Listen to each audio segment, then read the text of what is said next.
7 के बाद क्या हुआ सब जानते हैं।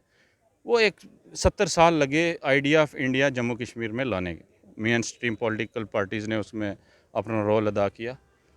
जो ये सारी एक्सरसाइज हुई थी यहाँ तक, इस सारी को रिवर्स करने में अगर कोई साजिश है तो ये ब्यूरोक्रेट्स या एलजी एडमिनिस्ट्रेशन कर रही है। ये मुझे लगता है होम मिनिस्ट्री को भी इसका नोटिस लेना चाहिए कि अगर आप अवाम को तंग करके, अवाम के दिल मजरू करके उनको दिल्ली से दूर कर रहे हैं या पास कर रहे हैं, और ऐसे जो ये ब्यूरोक्रेट्स हैं ये कहीं इंडिया का पर्पज़ या जम्मू कश्मीर में सर्व नहीं कर रहे, उल्टा ये उस जो प्रोसेस 70 साल चला था वो उसको रिवर्स कर रहे हैं।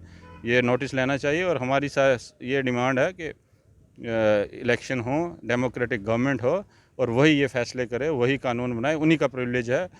लेजिस्लेशन काम ही लेजिस्लेटर्स का है। ये एडमिनिस्ट्रेशन या ये कोई ब्यूरोक्रेट जो बाहर से आए हैं उनको यहाँ के हालात पता है। कितना आप देखें कोई विज़िट किया किसी अफसर ने? बैक टू विलेज आप उनका एक प्रोग्राम है। बैक टू विलेज में कितने जाते हैं? फीता काटते हैं, ग्राउंड पे होता कोई नहीं, फ़ोटो खिंचाए चलो वापस सेक्रेटरीट। ऊपर से वो जो रियासत का कुछ थोड़ा बहुत पैसा होता है टीएडीए में जाता है उनके ऑफिशियल फंक्शंस में, सारा ख़त्म। ये इनकी हालत है। ग्राउंड रियलिटी का पता कोई नहीं। कानून पे कानून बनाए जा रहे हैं, लोगों को तंग पे तंग किए जा रहे हैं। रियासती कोई गवर्नमेंट हो और अगर ज़्यादा इनको ज़रूरत है तो वाटर रिसोर्सेज वापस करो, देखो स्टेट कैसे फ्लरिश करेगी। उल्टा आप वेल्थ ड्रेन करने की कोशिश ना करें। ये अवाम कब तक चुप बैठेगी?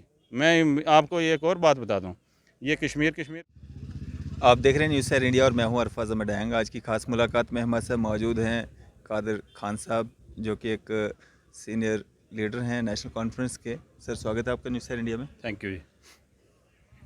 खान साहब, अगर बात करें हम प्रॉपर्टी टैक्स की, क्या स्टैंड है नेशनल कॉन्फ्रेंस का? डैंग साहब, जो नेशनल कॉन्फ्रेंस का स्टैंड है वो उमर साहब ने अपने ट्वीट में, अपने बयान में वो उससे आगाह किया। रियासती एडमिनिस्ट्रेशन को, जो एलजी एडमिनिस्ट्रेशन है, इस रियासत का, हम तो रियासत ही कहेंगे, इसका सबसे बड़ा अलमिया आज ये है कि एलजी साहब ग्राउंड के साथ जुड़े नहीं हैं। अपने इर्द गिर्द जो ब्यूरोक्रेट्स हैं उनको बिठा के उनके आईफोन्स देखकर वहीं से कुछ आइडिया लेते हैं और वो इम्प्लीमेंट कर देते हैं जम्मू कश्मीर में।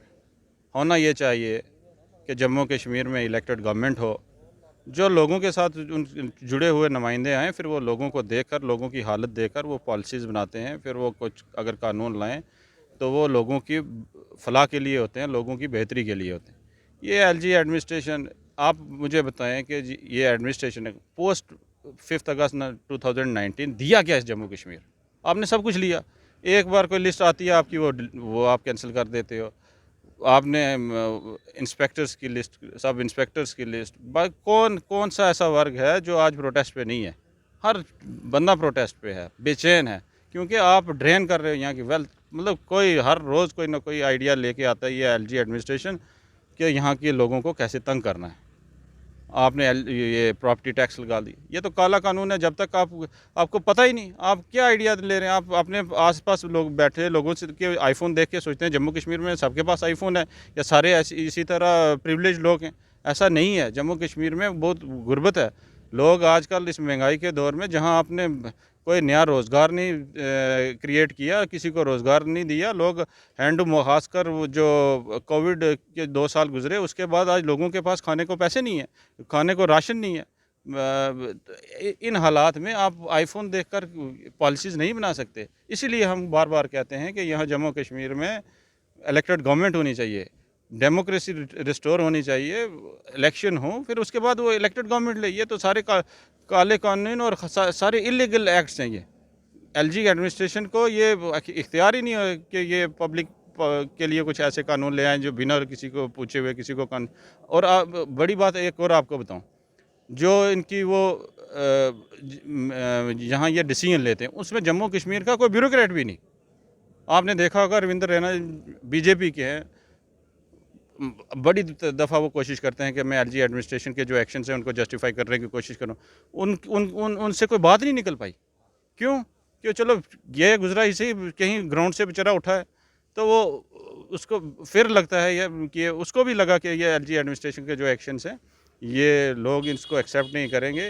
ये तो ऐसे हो गया, लोगों को बांध के, उनकी आवाम के पाँव बाजू हाथ बांध के, मुंह पे पट्टियां लगा के आप कानून पे कानून बनाए जा रहे हो, उन पे थोपे जा रहे हो, उनकी वेल्थ ड्रेन कर रहे हो, गरीबों को तंग कर रहे हो ताकि कोई बोल ना सके। ये अब मैं क्या कहूँ, अगर आपको ज़्यादा ही मतलब आप चाहते हैं कि आपका अगर ये तर्क है कि प्रॉपर्टी टैक्स से यहाँ की स्टेट फ्लरिश करेगी या इसकी कोई बेहतरी होगी, आप वाटर रिसोर्सेज दें ना वापस हमारे। जब ये पिछली गवर्नमेंट में पीडीपी और बीजेपी की गवर्नमेंट में इनके वो कॉमन मिनिमम प्रोग्राम में भी ये था, लेकिन आप नहीं देते क्योंकि आप चाहते ही नहीं जम्मू कश्मीर के लोगों का भला हो। आप अगर चाहते तो आप वो या तो वो देते वापस, उल्टा आप प्रॉपर्टी टैक्स देते कुछ है नहीं, सब लेने के चक्कर में सारे पड़े हुए। आप या तो यहाँ के लोगों को एम्पावर उनकी देखो, आज वेल्थ ड्रेन कर रहे हो आप, कर क्या रहे हैं मुझे समझ नहीं आती। ये बैठ के कहाँ क्या डिसीजन लेते हैं। जब तक यहाँ हमारी मांग है कि जब तक यहाँ इलेक्टेड गवर्नमेंट ना हो या तब तक ये एलजी एडमिनिस्ट्रेशन पता नहीं कहाँ बैठ के, आपने पिछले दिनों देखा जो ये जनाब डिमोलिशन ड्राइव शुरू कर दी इन्होंने, कोई पता नहीं क्या कानून किसने बनाया, कहाँ एक बैठ के कमिश्नर सेक्रेटरी जो जिसको पता ही नहीं जम्मू कश्मीर के कानून का, उसको पता नहीं LB6 क्या था, S432 क्या था, फिर लैंड रिफॉर्म्स क्या हुए, उसको इन चीज़ों का पता ही नहीं। आके जी मैं सारे गिरा दूंगा, वो कैसे गिराओगे भाई? ये स्टेट ने कानून बनाए थे, यहाँ की लेजिस्लेशन ने कानून बनाए थे, और एक वो कानून बनाना लेजिस्लेटर्स का काम है। एक ऑफिस में बैठा हुआ एक कोई ब्यूरोक्रेट आके एक ऑर्डर पास कर देगा, शाही फरमान जारी होते हैं इनके। मैं ये कह रहा हूँ आज पूरी रियासत में क्या है, आप भी मीडिया में आप देखते हैं कि कोई भी ऐसा वर्ग नहीं है जो खुश हो। खुद रविंद्र रैना नहीं जी, ये उधर ने कभी बेचारा टालने के लिए, कभी नहीं जी ये मोदी जी का नहीं है, ये LG का है, ये उसका है, ये इसका है। मतलब उसको भी पता है कि जम्मू कश्मीर में हालात ये मतलब कोई भी इनके साथ इन फरमानों के साथ खुश नहीं है, उल्टा लोग परेशान हैं और लोग चाहते हैं कि यहाँ कोई डेमोक्रेटिक गवर्नमेंट आए, इलेक्शन हो। ये इन सारी चीज़ों का हल जो है इलेक्शन में है। फिर लोग जो नुमाइंदा होगा वो फैसला, अगर कोई कानून बनाता है, कोई फैसला लेता है, वो आंसरेबल भी होगा। या इन्होंने जो ब्यूरोक्रेट्स बाहर से आए हैं बाहर चले जाएंगे, लोगों को तंग करने आए हैं, ये मुझे लगता है कोई प्रॉपर एजेंडा। और मुझे एक और मुझे समझ नहीं आती, अगर LG साहब ये देखें, एक जम्मू कश्मीर की तारीख़ क्या है, 47 के बाद क्या हुआ सब जानते हैं।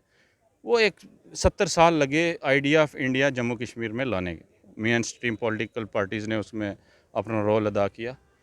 जो ये सारी एक्सरसाइज हुई थी यहाँ तक, इस सारी को रिवर्स करने में अगर कोई साजिश है तो ये ब्यूरोक्रेट्स या LG एडमिनिस्ट्रेशन कर रही है। ये मुझे लगता है होम मिनिस्ट्री को भी इसका नोटिस लेना चाहिए कि अगर आप अवाम को तंग करके, अवाम के दिल मजरू करके उनको दिल्ली से दूर कर रहे हैं या पास कर रहे हैं, और ऐसे जो ये ब्यूरोक्रेट्स हैं ये कहीं इंडिया का पर्पज़ या जम्मू कश्मीर में सर्व नहीं कर रहे, उल्टा ये उस जो प्रोसेस 70 साल चला था वो उसको रिवर्स कर रहे हैं। ये नोटिस लेना चाहिए। और हमारी ये डिमांड है कि इलेक्शन हो, डेमोक्रेटिक गवर्नमेंट हो और वही ये फैसले करे, वही कानून बनाए, उन्हीं का प्रिविलेज है। लेजिस्लेशन काम ही लेजिस्लेटर्स का है। ये एडमिनिस्ट्रेशन या ये कोई ब्यूरोक्रेट जो बाहर से आए हैं उनको यहाँ के हालात पता है। कितना आप देखें कोई विज़िट किया किसी अफसर ने? बैक टू विलेज आप उनका एक प्रोग्राम है, बैक टू विलेज में कितने जाते हैं, फीता काटते हैं, ग्राउंड पे होता कोई नहीं, फ़ोटो खिंचाए चलो वापस सेक्रेटरीट। ऊपर से वो जो रियासत का कुछ थोड़ा बहुत पैसा होता है TADA में जाता है, उनके ऑफिशियल फंक्शंस में सारा ख़त्म। ये इनकी हालत है। ग्राउंड रियलिटी का पता कोई नहीं, कानून पे कानून बनाए जा रहे हैं, लोगों को तंग पे तंग किए जा रहे हैं। रियासती कोई गवर्नमेंट हो, और अगर ज़्यादा इनको ज़रूरत है तो वाटर रिसोर्सेज वापस करो, देखो स्टेट कैसे फ्लरिश करेगी। उल्टा आप वेल्थ ड्रेन करने की कोशिश ना करें। ये अवाम कब तक चुप बैठेगी?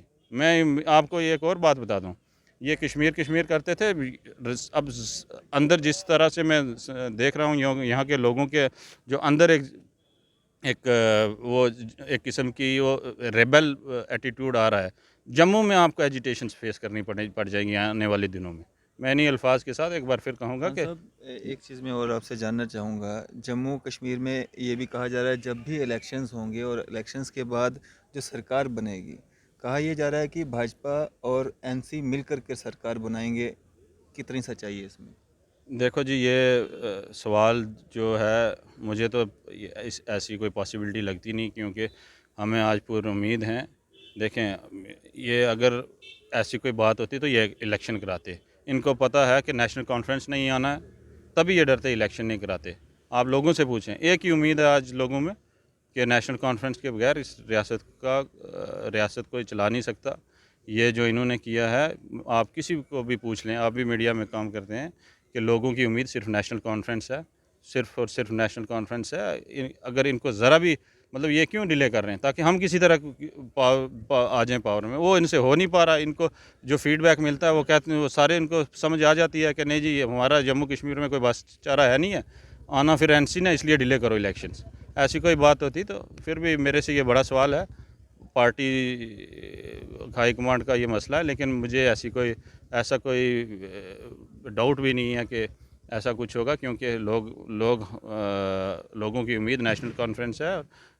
पूरी उम्मीद है हम कि हम मेजॉरिटी के साथ आएंगे जब भी कभी इलेक्शन कराएं तो। चलें, शुक्रिया हमारे साथ बातचीत करने के लिए। Thank you.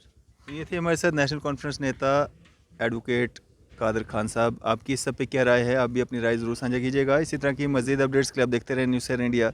मैं अरफाज अहमद डैंग, कैमरामैन शाहनवाज के साथ।